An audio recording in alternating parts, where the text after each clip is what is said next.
Hello, everybody. Good day to you. Hello. Hi, how's everything going?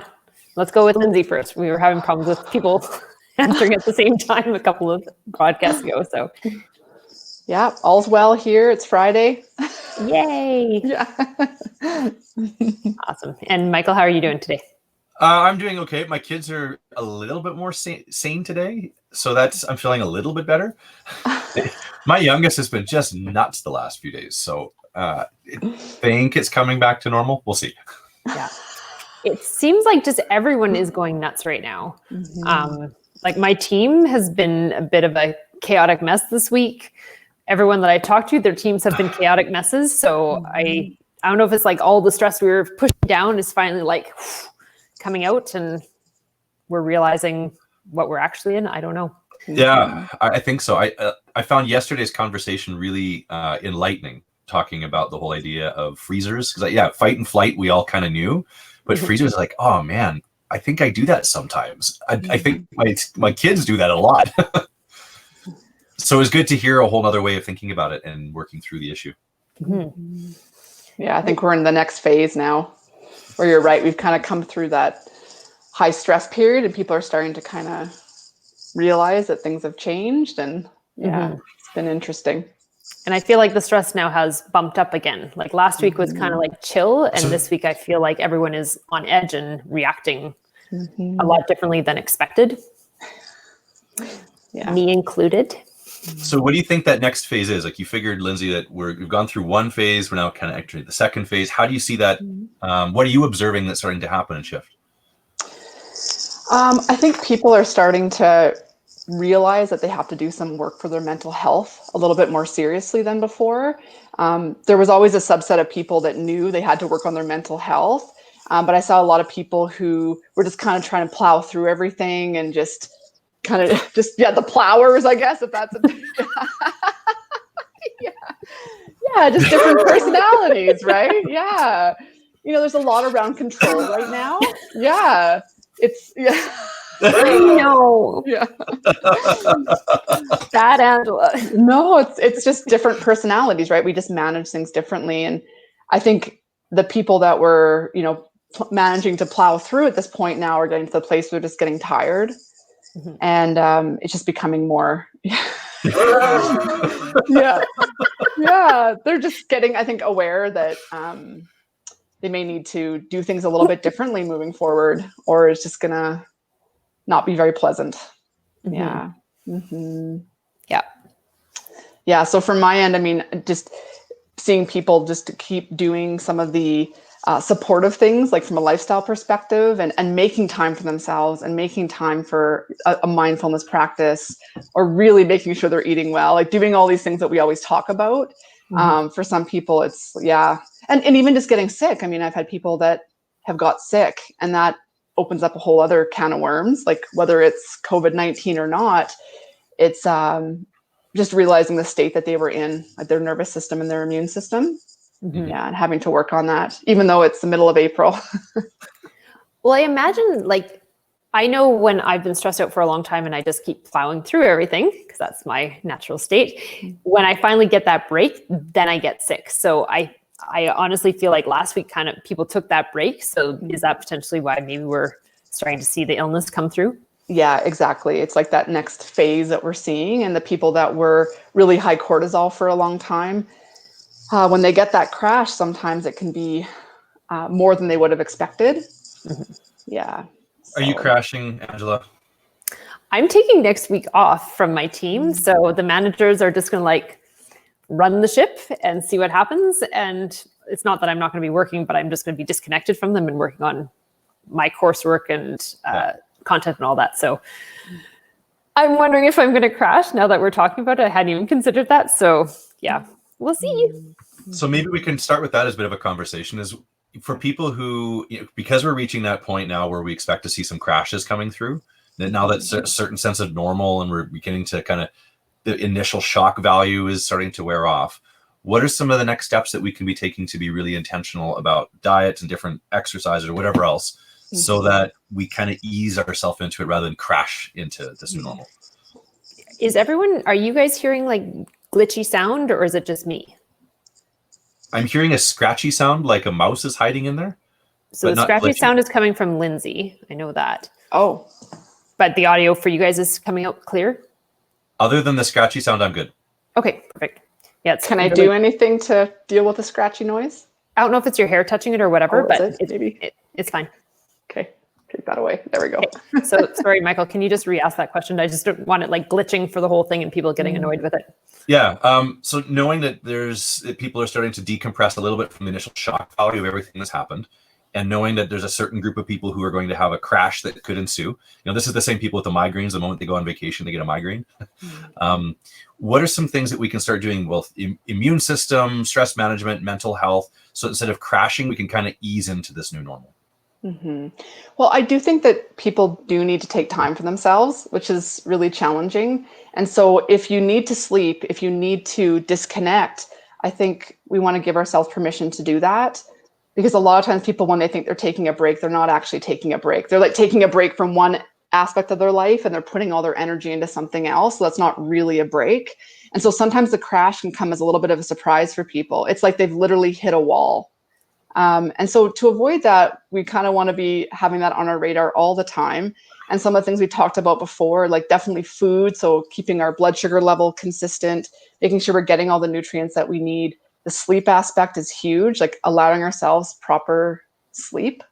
And then when we get into supplements, I mean, definitely you can look at doing some of the adaptogenic herbs. So things like ashwagandha or rhodiola or ginseng or things that are just going to help support the endocrine system, especially if you feel, this is a good one for people who are nervous about the crash, if they just know that they kind of run a little bit higher. And they think they may fall into that crash category, it probably wouldn't be a bad idea to support the adrenals. So some of the adaptogenic herbs could be good. B vitamins, vitamin C, magnesium. These are also things that really help support the adrenals. So I would suggest probably getting on some of those now. Yeah. Is Angela writing it down? Yeah. She already has me on them. Yeah. Way ahead of you. Yeah. I didn't have chocolate for breakfast, so I did good today. The term adaptogenic, that's something that I've been hearing from lots of different people. So just for those who aren't familiar with it, what is the origin of that and what does it really mean? Yeah, it's just a term for like a group of the herbs. And the idea is they're trying to allow your body to adapt to stress. So there's different things, like different herbs have different purposes. You may have like some things are stimulants and some things are more tonics. There's different groups of herbs. Adaptogenic herbs are meant to allow our body to deal with stress better. And they usually work through the adrenals and through cortisol. So either through managing cortisol levels a little bit better. Some of them will bring cortisol levels down a little bit, but a lot of the adaptogenic herbs are more kind of in the middle. They're just trying to balance things out and kind of get to a better place with them. Yeah. Okay. Mm-hmm. That makes sense. What are the things that we are wanting to have balanced? Do you mean as far as hormones? Yeah, like hormones and those sorts of things. Well, when we talk about things with the adrenals and cortisol, I mean, we need cortisol, we need adrenaline, we need all these different hormones. So we're not, it balance is kind of the best way to talk about it. But one of the things that we can talk about is what the hormones are even doing throughout the day. So I don't know if you've heard of like the cortisol curve or the awakening response or any of that kind of thing. So what we want to see is if we were going to test someone, we'd like to see a nice curve where when you wake up, your cortisol is actually fairly high, and that it comes down nicely throughout the day, that you're not getting, it crashing in the morning or not having that proper awakening response. Or the other thing that we see a lot is cortisol will be high during the day, and then we actually see it crashing into the evening or the afternoon. And those are the people that tend to be exhausted, that need that afternoon nap, or they get home from work and literally all they can do is sit in front of the TV and maybe put food in their mouth, maybe have a little bit of a nap, and then they drag themselves to their bed eventually. That is like an inappropriate cortisol response.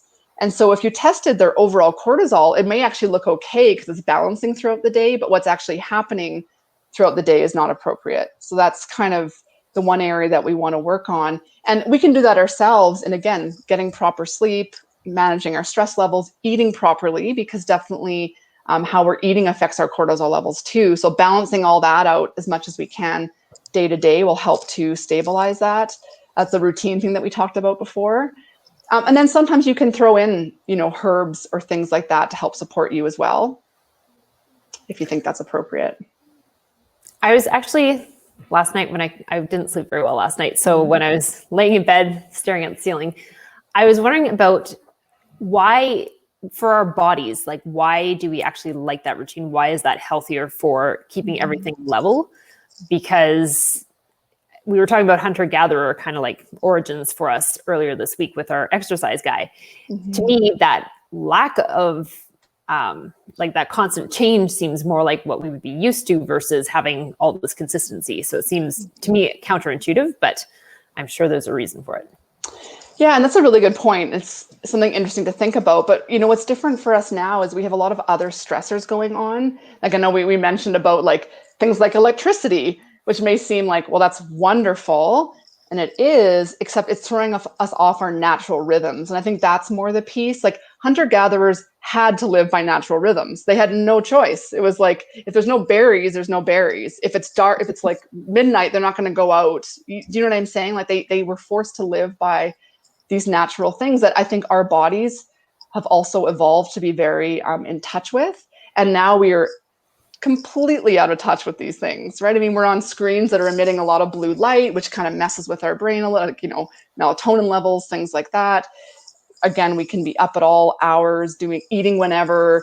We're not getting these seasonal or even these like daily patterns that we see so distinctly in our body. Like when we look at hormone levels throughout the day, hormone levels throughout the month for women, like there's certain things that are kind of supposed to happen that our bodies are adapted to be seeing. And then when we're not seeing that, it can create a lot of issues. So this idea of having a bit of routine in modern life kind of comes from, having some stability for our body in this sea of all this stuff and the stimulus that we're getting all the time, which isn't completely normal for us. Okay. So it's almost like creating a through line for our bodies to. Yeah. And that comes from just watching people and like who does best long term. Like if we test someone for their cortisol levels and they're completely askew, it's like watching, okay, well, what helps to bring that back? And routine has been very helpful for people. And like I said, it doesn't have to be like everything. It doesn't have to mean boring at all. It just means like eating regularly, sleeping regularly, like having some things like that can make a really big difference versus just giving someone a pill. I mean, that can help, but the people that really do a good job is when they kind of come at it from a few different areas. And that's one of them. Yeah. So with people who do need to go on supplements, like things are erratic and whatnot, like supplementing at a level that affects genetics and everything else can get quite expensive. So for some people, they're like, oh my gosh, am I going to have to do this forever? Can you speak to how people can switch from having to supplement to actually getting into the rhythm of taking care of themselves where they don't have to be touching that stuff at all? Yeah. And that's always the goal, right? I mean, supplements are nice, but if you're not working, I mean, I have patients who've been on adrenal support for 15 years. It's not ideal, but there's certain things that they feel they're not able to change or they're not willing to change. And this helps them to keep going without causing a lot of damage to their body. So yeah, I mean, I love, like the goal is to work on lifestyle and to keep making those changes, but they're not easy, right? I mean, a lot of people are addicted to their job or, like that work piece, right? Like they're just always working or it's a lot of like bullying going on here. Hey. This has been the theme of the day, not the bullying, but like Angela's tendencies has been the theme of everyone's jokes. So yeah. Well, and I mean, you got to me a couple times too, so we'll just call it even. The reality is, this is most people. This is not the minority. This is why I'm speaking about this. I'm speaking broadly about it, but it's like what I was saying about anxiety and depression. It's like it's pretty much everybody. This is not a small minority of people, and people doing things in lieu of taking care of their health, like not putting themselves first, which I know sounds like a very selfish concept. And a lot of people don't like when I say that, like you need to put yourself first, but you do because no one else is going to. And eventually I see this a lot with people who work, burn out, and then they get fired. And they're so frustrated because they've literally killed themselves for a job. just to be let go of, right? Right. And that just tells you like how important it is you can do that. There's nothing wrong with, having passion or wanting to do a good job, but the priorities need to be right. And so the first priority should be trying to do the best you can in your life to manage these things. So making sleep a priority, making food a priority, because I know it's not easy. And yeah, if you have kids or a business or all these things going on, it's like, well, there's not enough hours in the day. So I'm just going to go to McDonald's, get my drive-through, go home, watch TV, because that's the only time I get to myself, and then go to bed late, and the cycle continues. And it all feels very justified. And that's fine. It's just not usually conducive to long-term health. And when you talk about people wanting to not be on supplements or to maybe be on them briefly and come off, totally. But then we need to make changes. Yeah. Are you starting to see a spike in depression symptoms and mental health issues with your clients right now? Yeah, it's been interesting. I was just thinking about this today with some people I was speaking with.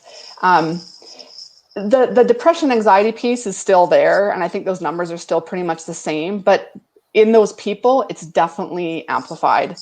Anxiety is definitely amplified, and so the depression piece is starting to come in now. Is interesting. The last few weeks, I haven't been talking about depression with a lot of people. It's been a lot of anxiety, but those are very similar in a way, not how they manifest, but what's going on in the body. And now I'm starting to see some of the depression stuff come on. And that tells me that's that kind of burnout. People are kind of coming out of that cortisol high, and this other side starting to show up a bit more. Yeah. And I feel like all these stats are coming out all of a sudden this week too about, where our economy sits, how many people have been laid off. Like I was reading something about the devastation of the restaurant industry. There's 800,000 people in Canada, just Canada, who are in the restaurant industry who got laid off. And I think all these things like increasing the layoff period, doubling it, all these things are signs that we're not even close to being done this. So I think once that sinks in for a lot of people too, we're going to start seeing some ramifications of that, either in the anxiety or the depression realm. And I think this could be a really good opportunity for people to address this, because for most, like what I was trying to say there is, for most people, this is not new. It may be amplified. And sometimes having a bit of this pause that we're getting, I think can really help people to figure out, okay, what do I need to do so I feel okay? Like, what should I be doing, and start getting some of those routines in place? Because I know it's not the case for everyone. A lot of people are still working. And for some people, life is much busier right now because they're managing their kids and all this stuff that's going on. And it's really stressful for that group, because there's all this kind of talk in the social realm about, oh, I'm bored, or, oh, I'm doing this new project. And it's like, what?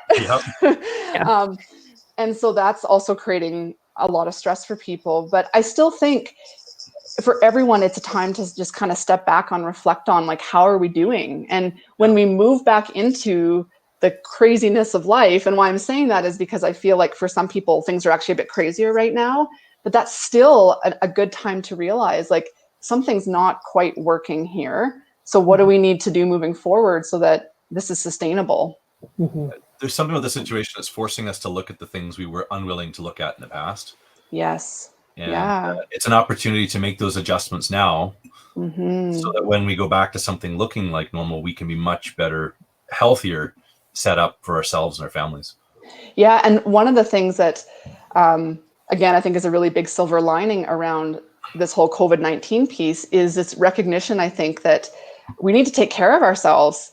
If we get really, really overweight, or we get diabetes, or we have heart issues, that we are going to be more at risk. And this has always been the case. This is not new, but this has really come out now, that this has been made known to people. Like, this is a high risk group. You have a higher risk of having complications from everything.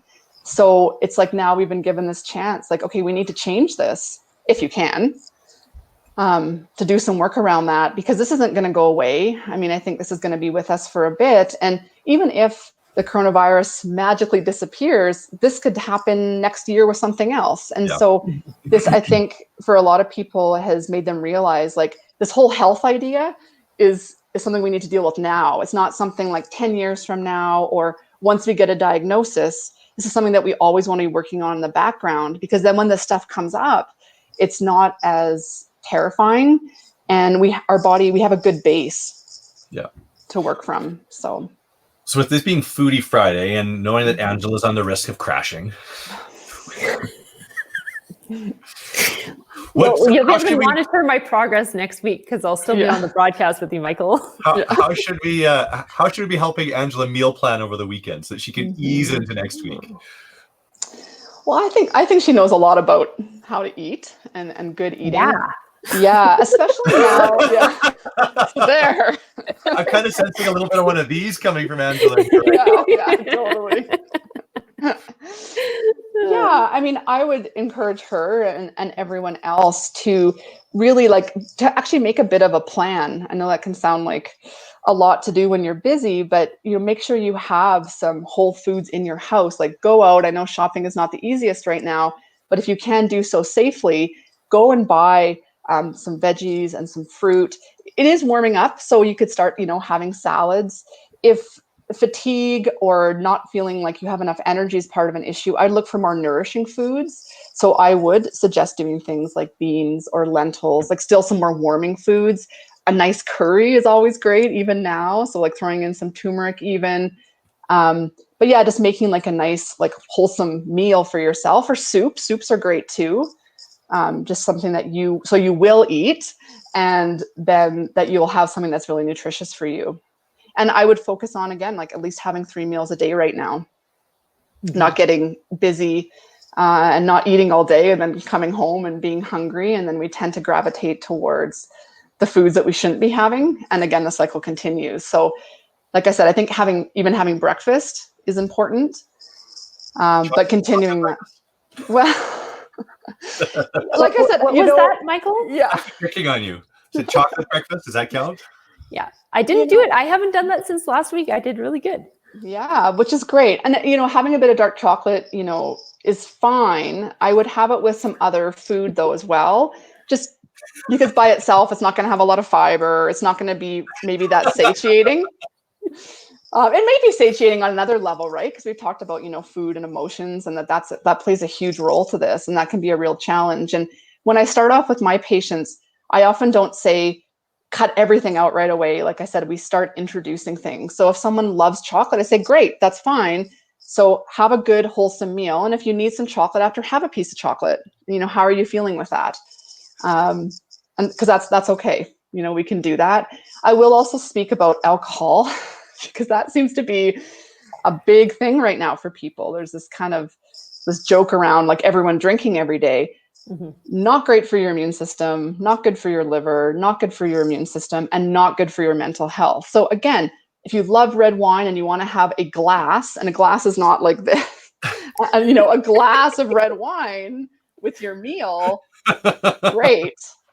But if people find themselves stuck in that routine as well, where they're, again, needing that alcohol, maybe to come down at night because they are feeling anxious, or there's a bit of like an addictive piece there, like maybe trying something else, like going for a walk because it's getting nicer, or I don't know, maybe having like a herbal tea or something, which I know sounds very boring, but just try to break it up a little bit. See how that goes. Yeah.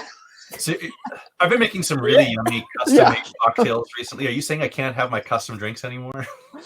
Well, for me, it's as long as you're fairly healthy, like if you feel like things are pretty balanced and that it's not getting in the way of how you're feeling, it's okay. But I'm seeing a tendency to people drinking more and kind of justifying that. But if you're having, 5 drinks at night, or you're having like half a bottle of wine to yourself, or a bottle of wine, which is also very typical, it's not going to make you feel great. Like the next morning, it's not a good long-term strategy. So again, I'm not saying don't have it at all. It's just, it's just more of an observation of yourself, and maybe trying to start looking for other things, or really asking the harder questions, like, why am I needing this right now? And seeing if we can do some other things to support you versus through, drugs or alcohol or foods, which are not helping long-term. Right. Yeah. Was it Michael, were you the one who said that the alcohol sales are at the same rate that they are normally at like holiday time and Christmas time, but now it's just all the time. Yeah. Yeah. That's what I was reading. The news stories are saying that they're all like through the roof right now. Yeah, and people are until like this Christmas time. Yeah, it's what I've been hearing from people too. It's quite concerning to me. Again, I'm not against people having a drink. Like this is not like I'm like, don't ever have that. It's just that this could go on for a few months, and this becomes people's habits every night, where they're sitting down with whoever they're living with, or on Zoom with their friends drinking, which I'm seeing a lot too. Don't drink alone. Drink on Zoom. Yeah, totally. That's better. Yeah, You got a new advertising tagline right there. That could be a good thing. Yeah, this was the drinking room. Totally. But this is really, this is going to cause issues long term. Alcohol is a sugar, so this is going to cause weight issues for people. It's going to not help their mental health. It's not going to help their liver, nutrient levels. Again, it's okay if it's for a week. You go on vacation for a week, or it's Christmas. Okay, fine. But this is now, we're going on over a month where some people have been, this is a big part of what they're doing. And it's concerning to me. It's also hard on the digestive system as well. I want to geek out a little bit. I started asking this last time about serotonin levels, because it feeds into this conversation too. So yes. We talked a lot today about the things to avoid that are going to promote the crash. But then this becomes on the other side of the equation about what we can do to ease ourselves into the new normal. Yes. So we haven't really got much into that, and I'm really curious to hear more of your thoughts. Things like with our food and our diets that can increase the serotonin, the feel good, the life is good hormones that sit inside of our bodies. Yeah, and so again, eating all the foods that are high in all the cofactors that build serotonin. And so dark green leafy vegetables are really wonderful. Just whole foods in general can help to increase that. Are you looking for things like, there's things supplement wise that can be very helpful for that too. Like the food piece, it's kind of all comes back to the same thing. There's not like, it's like, okay, just eat turkey, or do you know what I mean? Like, I can't just have the high tryptophan stuff and eat a whole bunch of bananas and be good. Yeah, well, you can, and that's a piece of it. But right, and some people feel good, but that's also part of like listening to your body. But in general, eating a good variety of food, so you're going to hit on all those cofactors that you need in order to have regular serotonin levels. That's really important. Serotonin is not helped by things like alcohol, unfortunately. Yeah, I know. And so this is my concern, right? Is like we're doing some of these things, like if we're eating highly processed food or a lot of alcohol, it is going to start affecting not only gut health, but it's also going to start affecting some of those neurotransmitters. And that is going to make it a little bit harder maybe to pull ourselves out of some of these holes later on when we're really not feeling well, because now we're actually deficient. Yeah. We've actually created a situation for ourselves. Yeah. Just a question that came through from the streams here. Are there any books that you can recommend to look into for diet pointers while we're all locked up? I actually don't have a specific book. Yeah, I'd have to think about that as far as what would be. What about the Dirty Genes book?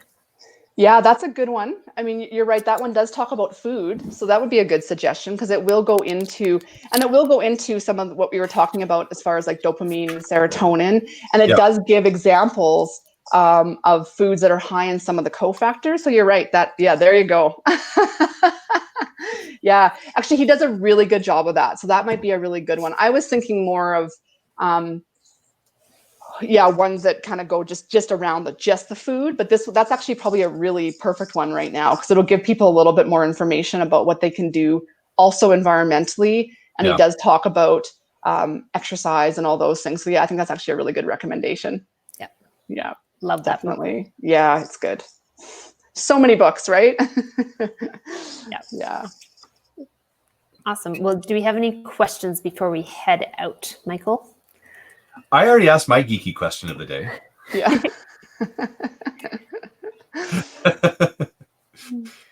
Awesome. Okay, well, we can wrap it up there. So stay tuned for Angela's crash next week. Oh. No, you know what to do. I'll be fine. Yeah, Don't totally. you worry about me. Yeah. But awesome session as always, Lindsay. Thank you so much for taking time out of your busy day to help get some awesome information out into the community. So no problem.